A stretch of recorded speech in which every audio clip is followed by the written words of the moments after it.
let's say you're socially anxious. Okay, so what happens when you're socially anxious? You go to a party, your heart's beating. Why? The party is a monster. Why? Because it's judging you. And it's judging you, it's putting you low down the dominance hierarchy, because that's what a negative judgment is. And that interferes with your sexual success. And that means that you're being harshly evaluated by nature itself, right? So you are confronting the dragon of chaos when you go into the social situation. And so what do? You're like this, right? You hunch over, and that's low dominance. I'm no threat. It's like, well, that's not going to get you very far, you know. But that's a logical thing to do in the face of a tyrant. So I'm no threat. You know, you look at the king and you're dead. I'm no threat. I'm hunched over. And then what's happening internally? What are people thinking about me? What are people thinking about me? Am I looking stupid? Am I looking foolish? Geez, I'm awkward. I hate being here. Man, I'm sweating too much. It's all internalized, right? It's all self-focused. The eye isn't working. What do you tell people?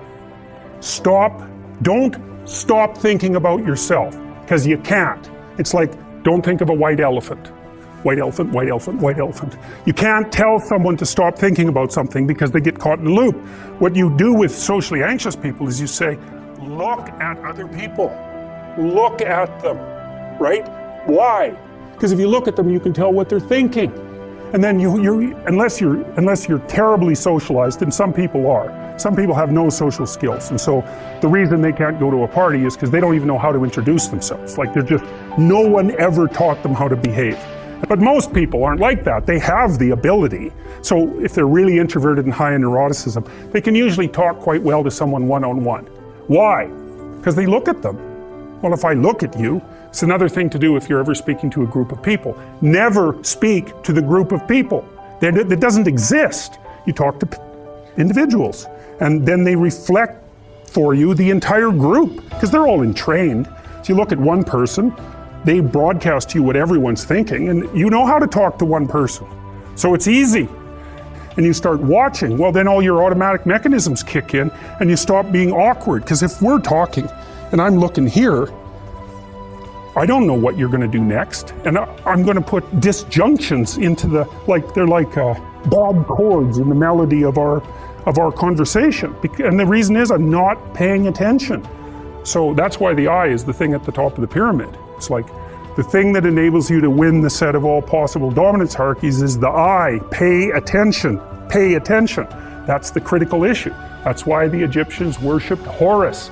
That's why Horus was the thing that rescued Osiris from the depths. It's the capacity to pay attention. What do you pay attention to most? What your right hemisphere signals as anomalous. It attracts your attention. It's like, this isn't going quite right. I'm not looking at that. Wrong.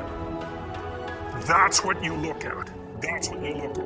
What's not going right, because that's the terrible monster going on there, but it's also the place you get all the information. So, that's what you follow up discussions with your enemies.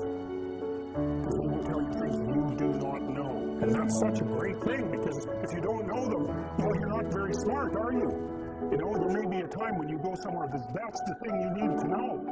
And maybe your enemy will tell you why you're such a fool. You know, and a bunch of other things that aren't true, too. But even one thing that's accurate, it's like, yeah, thanks very much. Now maybe I'll do some work on that. So it's rough. It's rough. But it doesn't matter. Life is rough.